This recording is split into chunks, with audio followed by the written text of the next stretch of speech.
رجعنا لكم مرة تانية مشاهدينا، وصباح الفل عليكم. صحتنا أغلى ما نملك، لكن للأسف زحمة الأيام والضغوط النفسية وسرعة الحياة كلها بتخلي كتير مننا ينسى جسمه ويتجاهل إشاراته، لحد لما بيبدأ التعب ولحد لما بتتحول العادة الغلط لمرض. النهاردة في صباح صاد معانا ضيفة مميزة وطبيبة بتشوف الصحة بمنظور شامل، وقاية ووعي وحركة، بتهتم بكبار السن وبالسيدات في بيوتهم وبالشباب اللي بيفضلوا قاعدين قدام الكمبيوتر بالساعات. بنرحب بدكتور أسماء سويلم، مدرس واستشاري العلاج الطبيعي والحاصلة على دكتوراه في العلاج الطبيعي لأمراض البطنة والمسنين. صباح الصحة يا دكتور، ونورانا في صباح صاد.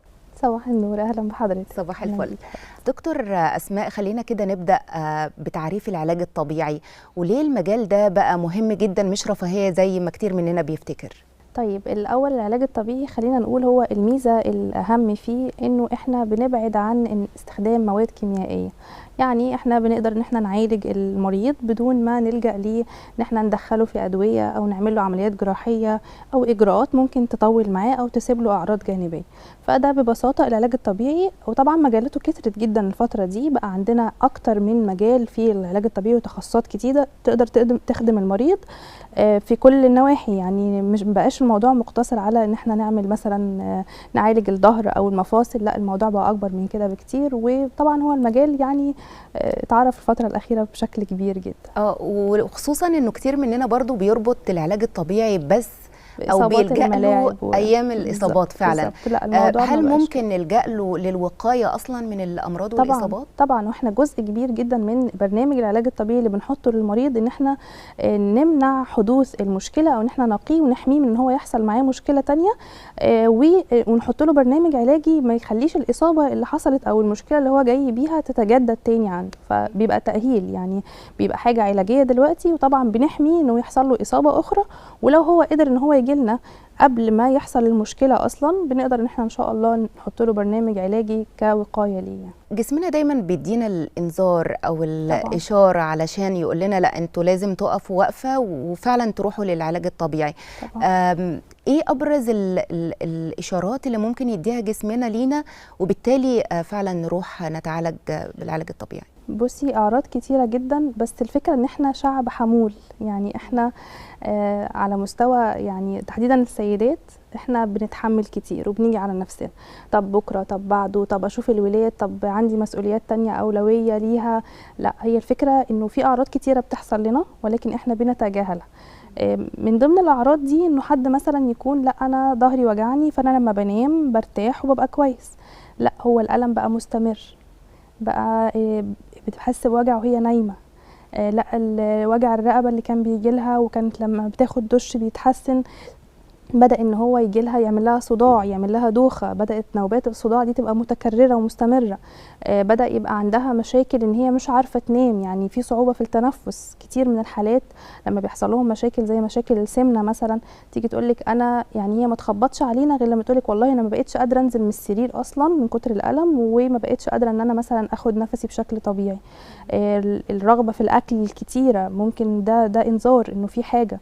فقدان الشهيه، ان هي تنسى الحاجات، صعوبه في التركيز او فقدان الذاكره او ضعف الذاكره، بنسميه ضعف الذاكره مش فقدان طبعا. كل دي اعراض تخلينا لا يعني لازم تاخدي خطوه. دي اعراض جسديه، في طبعا اعراض نفسيه ودي كلنا تقريبا بتحصل لنا وبنتجاهلها، زي مثلا انه الاكتئاب او بوادر الاكتئاب او القلق او التوتر الشديد. ممكن حد يجيلك يعني حاجه يقول لك فقدان الشغف مثلا، ما بقتش قادر اعمل كذا. دي من ضمن الاعراض اللي احنا لازم نخلي بالنا منها. لكن ايه طبعا الربط ما بين الاكتئاب؟ يعني هو في الاخر هيقول لك دي ظروف نفسيه انا بمر بيها هي اللي وصلتني للمرحله دي. ايه دور العلاج الطبيعي في الحاله دي؟ نحط ايدينا على السبب. ايه السبب اللي عمل المشكله دي؟ ممكن الاكتئاب ده يكون بسبب الالم على فكره. يعني هي بتتالم وبتتوجع طول ما هي بتشتغل، فبالتالي هي بدا يجي لها ده. بصي، احنا جسمنا مرتبط نفسيا وجسديا مع بعض. يعني لو احنا عندنا مشاكل نفسيه هترفلكت بمشاكل صحيه، والعكس صحيح.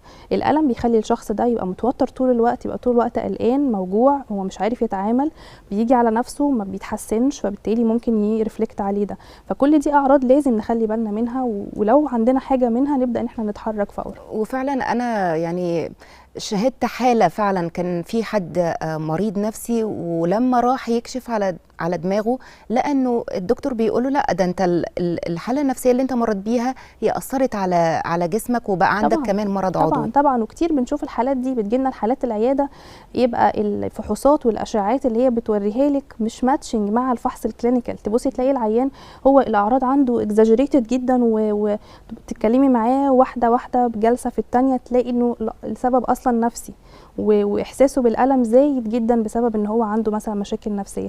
هنا دورنا لو احنا قدرنا ان احنا الموضوع بسيط، وقدرنا ان احنا نحاول ان احنا نوصل لحلول ونساعد المريض ده، تمام. ما قدرناش بنعمل ريفيرال لحد مختص. حضرتك يا دكتور ذكرتي ربات البيوت، واللي يعني احنا عارفين قد ايه الستات في البيت بتشتغل وبتوضب البيت وبتنظف هي وي اكتر حد بيعاني. والحقيقه ان هم طبعا بيشعروا بالام سواء في الظهر او في الركبه، وده يعني كتير من امهاتنا طبعا حست بيه من زمان جدا. هيقول لك احنا ليه مكبرين الموضوع ونروح لدكتور؟ احنا بنلجأ للمسكنات وللدهانات وبنبقى تمام. هل تفكيرنا لسه مستمر زي زمان ولا لا؟ وتنصحيهم بايه بقى؟ طبعا هي الست المصريه ما زالت اولويتها للبيت، يعني هي بتنكر نفسها، انا مش مشكله، اهم حاجه البيت، اهم حاجه الولاد يبقوا كويسين، اهم حاجه اعمل لهم اكله حلوه، فبتنكر نفسها. لا، احنا محتاجين ان احنا الاولويه تبقى ليكي، لان انت عمود البيت. لو انت وقعتي او لا قدر الله حصل لك حاجه، البيت ده هيتاذي وهتتضرر. فيعني اذا كنت انت عايزه تحافظي على بيتك، حافظي على صحتك انت، فالاولويه لازم تبقى لصحتها طبعا. نسمع لجسمنا، نسمع لاي اعراض بتحصل معانا، لما نحس باي مشكله، ايه المشكله، ان احنا نتوجه للطبيب المختص ونساله، يعني لو الموضوع بسيط بنتداركه، لو الموضوع لا قدر الله كبير نقدر ان احنا يعني نقف عليه وما نزيدش فيه المشكله كمان الموضوع ما بيبقاش هي ظهرها بيوجعها، ركبتها زي ما قلت لك، تبدا بعد كده تحصل مشاكل تانية كتيره يعني، ونلاقي الموضوع بدا يرفلكت على حاجات تانية. يعني لو ركبتها بتوجعها، طب وزنها زاد شويه، طب انا مش قادره امشي، طب خلاص يبقى انا دخلت في سايكل، خلاص يبقى انا وزني هيزيد تاني، ما انا مش قادره اتحرك، وهكذا. فهي كل مشكله بتحصل معانا ساين تخلينا نتحرك، وتخلينا عشان ما يحصلش حاجه تانية بعدها. احيانا البعض مننا بيحس بنوع من الطقطقه في الظهر، هل دي حاجه طبيعيه الجسم بيعملها ولا بتقول لنا ان في مشكله؟ بصي، احيانا لو الشخص ده سليم وكويس، الطقطقه دي ساعات او يعني بنسمعها وقت ما بنصلي مثلا او كده، دي بتبقى احيانا طبيعيه نتيجه حركه المفصل يعني، او حركه السائل اللي جوه المفصل.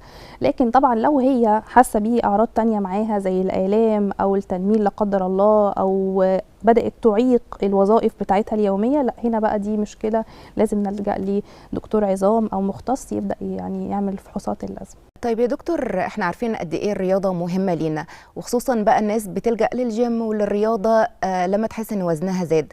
هل الرياضه مهمه بعيدا عن الشعور بالألم، وهي ضروريه علشان نحمي نفسنا ولا لا؟ طبعا الرياضه خلينا نحطها في رقم واحد في نمط الحياه الصحي.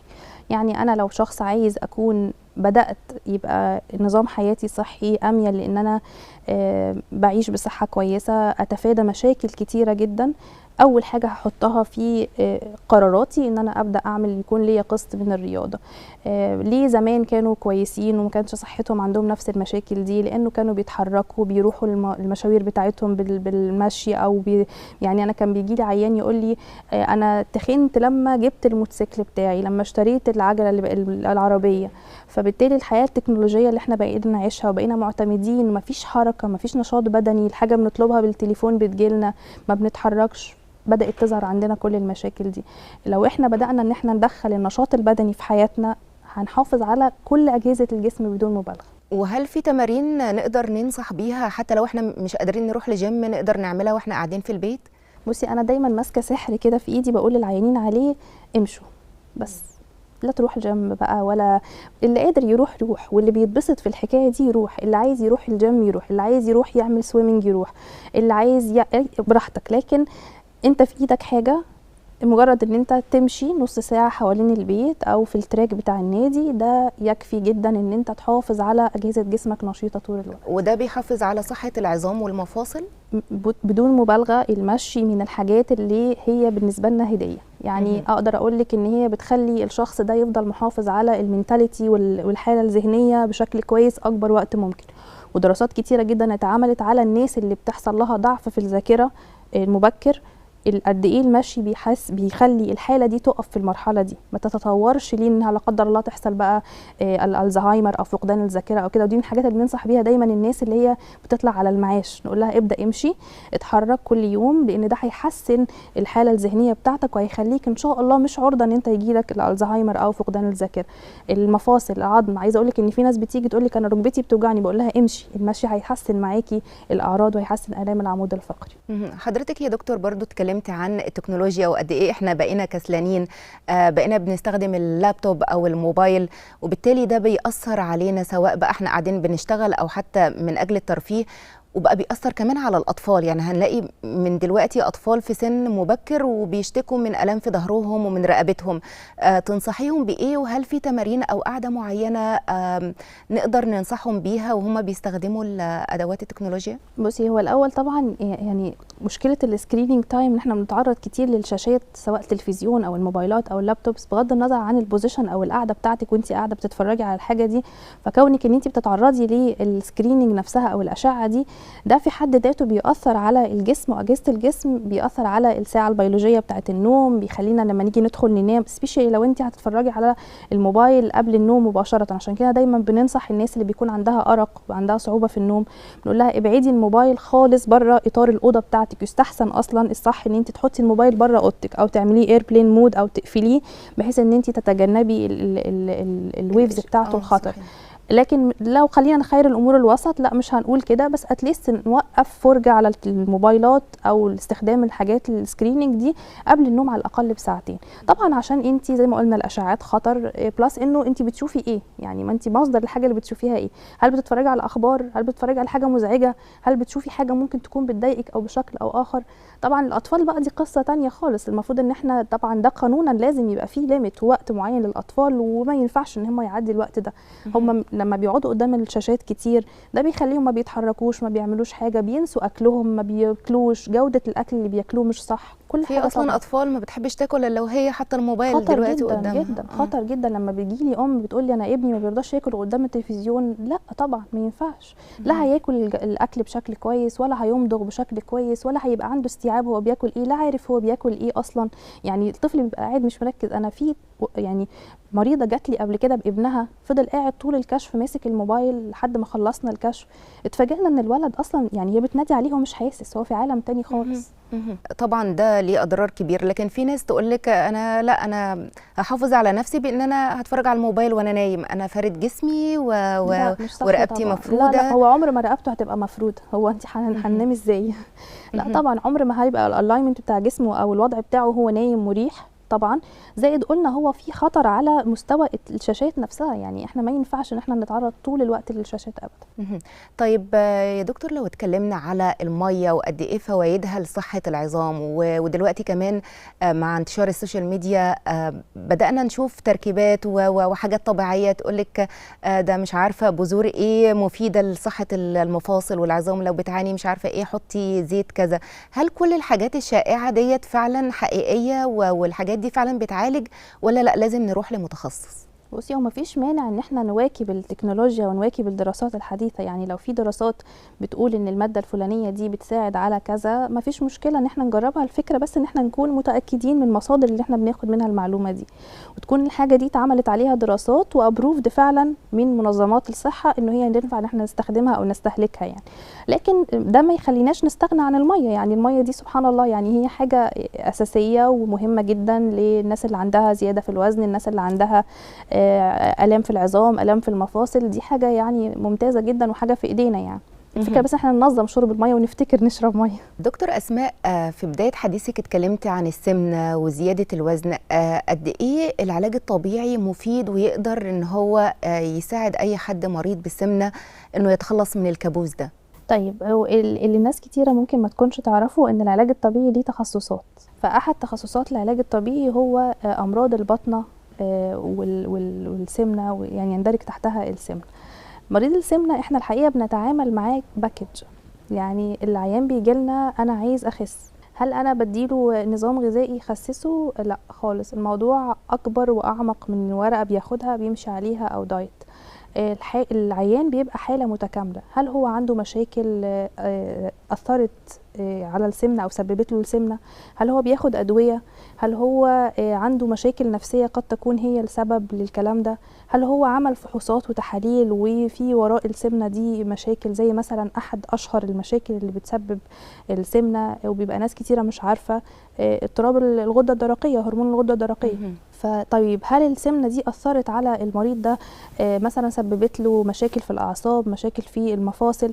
هنا الحاله بنتعامل معاها كباكج. ليه بقول لك كده؟ لانه انا ما ينفعش ان انا اقول له طب انت هنعمل كذا كذا كذا وهنمشي على دايت، واتجاهل انه عنده ضعف عضلات، واتجاهل اللي ممكن ياثر على الحرق، واتجاهل ان الشخص ده عنده مشاكل في المفاصل او في العمود الفقري، هو مش هيقدر اصلا ان هو يتحرك. ما انت بتقولي له اتحرك او حاول تعمل رياضه. طيب وانا اتجاهل القصه دي؟ ما ينفعش ان انا اقول له اعمل نظام غذائي وامشي واتحرك والمريض نفسيته مش احسن حاجه وهو مش قادر او مش هيطبق اللي انت بتقوليه. عشان كده بنقول العلاج الطبيعي والسمنه مرتبطين مع بعض، واحنا بنتعامل مع المريض من منظور العلاج الطبيعي. لما بيشوف مريض سمنه بيتعامل معاه من منظور متكامل. انا لازم اوفر للمريض ده كل الحاجات اللي هتخليه يقدر يساعد نفسه وينفذ التعليمات اللي انا بقولها. هنا العلاج بيبقى بيختلف من حالة للتانية على حسب الأسباب اللي أدت للمرض، صح؟ طبعا مفيش عيان أبدا أبدا بيبقى زي التاني. بيبقوا الاتنين عندهم، بيبقوا داخلين لي اخوات، والاتنين أوبيز، والاتنين بياكلوا من نفس الأكل في البيت. دي بيتعمل لها بلان ودي بيتعمل لها بلان مختلف تاني. احنا بنقول تيلور على عيان، احنا بنفصل البرنامج العلاجي بتاعنا سواء تغذية او برنامج تأهيلي، يعني لو عنده مشاكل تانية على العيان. انا لازم اقعد مع العيان واسمع منه ايه بياكل، ايه بيشرب، ايه حياته شكلها ايه، يومه عامل ازاي، عشان ادخل ان ديبث في يومه واقدر ان انا اساعده. والحاجات اللي هلاقيها مش هتطبق ومش واقعيه من وجهه نظره انا عمري ما هعملها، لان هي مش هتطبق ببساطه او مش هكون ساعدته يعني. نعم. دكتور أسماء، حضرتك متخصصة برضو في التعامل مع كبار السن، والفئة دي يعني خلاص بقى، يعني هم عدوا المراحل الكتيرة قوي اللي ممكن نبدأ نعالج فيها. هل علاجهم بيبقى شوية صعب عن بقية الفئات، وإزاي الأسر تهتم بيهم وتبدأ تتعامل مع مرضهم؟ طب انا هاخد السؤال بتاع حضرتك من الاخر. يعني قلتي لي هم لو وصل لسن معين وانا ما كنتش خدت اجراءات وقاية معاه، لا انا هرجع قبلها واقول لك الاسر تبدا من دلوقتي، انا وحضرتك وكل الناس اللي في سن بدا نعدي ال40. هو الفكره كلها ان احنا من بعد خلينا نقول 35 طبعا، عشان نظرا للحياه الغير صحيه اللي احنا عايشينها، بيبدا يحصل تدهور وتضاؤل تدريجي في كل اجهزه جسمنا وخلايا جسمنا. مهمتنا احنا بقى كعلاج طبيعي يخص المسنين ان احنا نحافظ على الوظائف الحيويه او وظائف الجسم في البلاتو، نفضل اكبر قدر ممكن عايشين بصحة كويسة لحد ما نقدر ان احنا نكمل ده بعد سن ال65، وبنسميها شيخوخة صحية.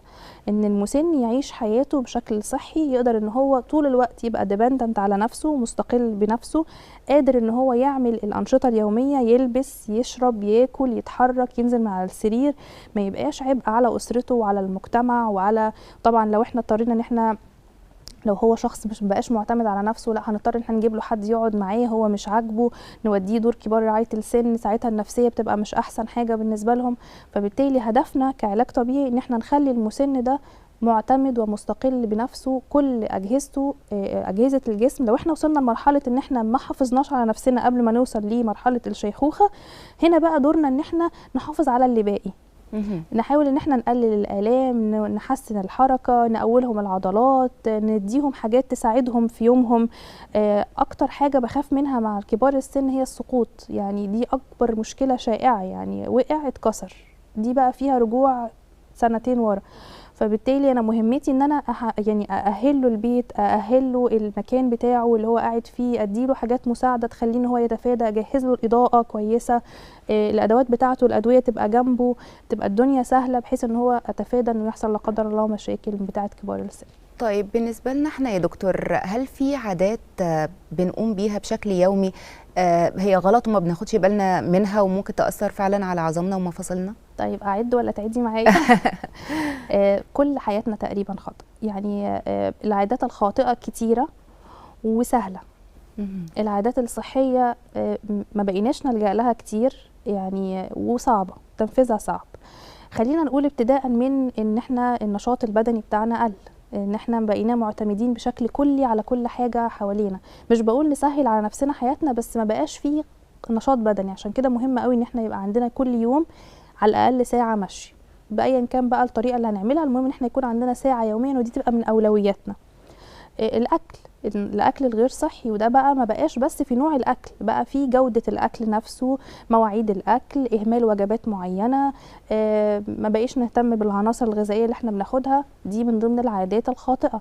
النوم والسهر، قلة النوم، وان احنا بننام على الشاشات، ان احنا ما بناخدش قسط كافي من النوم، قلة شرب المية، تعاملنا عموما في يومنا بنتعافى على صحتنا. يعني الست البيت المصرية لو بنتكلم عليها فهي بتتعافى على صحتها، يعني تشيل حاجات تقيلة، مثلا تحرك حاجة لوحدها، ما تستجبش ليه الآلام، الأعراض اللي بتجيلها يعني بتبقى بسيطة في الأول وبعد كده بتزيد. فدي من ضمن العادات الخاطئة. نعم، وطبعا بنتمنى كل اللي بيسمعونا ياخدوا بالهم جدا من العادات دي. آخر سؤال يا دكتور، في مصطلح كده ظهر مؤخرا هو الفايبرومالجيا، وهذا المرض اللي بيسموه مرض العصر. كتير مننا بقى بيتخض أول لما بيشوفوا، وأي شعور أو أي أعراض من اللي بتتقال عن المرض ده بتخلي الواحد بقى مرعوب على صحته. يا ريت تفسر لنا إيه المصطلح ده، وإيه أهم أعراضه، وإزاي إن احنا نتشافى منه. طيب المرض ده خلينا نقول ان هو مرتبط بشكل كبير جدا بالحالة النفسية. فالشخص ده لازم يخضع ليه فحوصات كويسة جدا وقوية جدا، ويتعرض على الدكاترة بحيث ان هو يقدر ان هو يتشخص صح. جزء من العلاج ان هو يتشخص صح. لو وقفنا على التشخيص الصح، ساعتها التدخل العلاج الطبيعي بالنسبة للحالة دي بيكون زي ما قلنا حسب الحالة. يعني انا بشوف الحالة دي اعراضها ايه. لو هي وزنها زيادة، بنبدأ ان احنا نتعامل مع الوزن الزيادة ده. قد يكون زيادة الوزن دي مسبب اصلا في المشكلة. لو السيدة دي بتتعرض او الشخص ده بيتعرض لضغوطات عصبية ونفسية كتيرة جدا، بنحاول ان احنا نخليه يلجأ لمختص.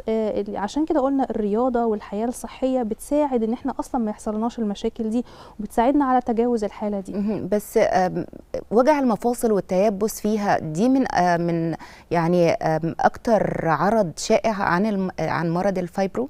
مفيش مشكله لو احنا تعاملنا مع الشخص لو عنده مشاكل في المفاصل او في العمود الفقري، مفيش اي مشكله لو تعاملنا معاه بالعلاج الطبيعي. هي الفكره كلها ان احنا ما يبقاش بس ده السبوت بتاعنا. احنا مش بس بنبص للعيان ده ان هو عنده الام في المفاصل او الام في العمود الفقري فبنتعامل معاه بجلسه او اتنين. زي ما قلت لك هي حاله.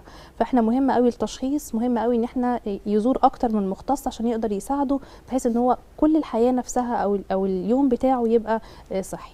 دكتور أسماء، في نهاية لقائنا أنا بشكرك جدا على كل المعلومات والنصايح اللي حضرتك اديتها لنا خلال الحلقة، وبتمنى طبعا كل اللي شافنا يطبقها في حياته علشان يحافظ على صحة عظامه ومفاصله. شكرا جزيلا ليكي. ومشاهدينا هنروح دلوقتي الفاصل وهنتعرف على أبرز الأكلات الفلسطينية وهنرجع لكم تاني. خليكم معانا.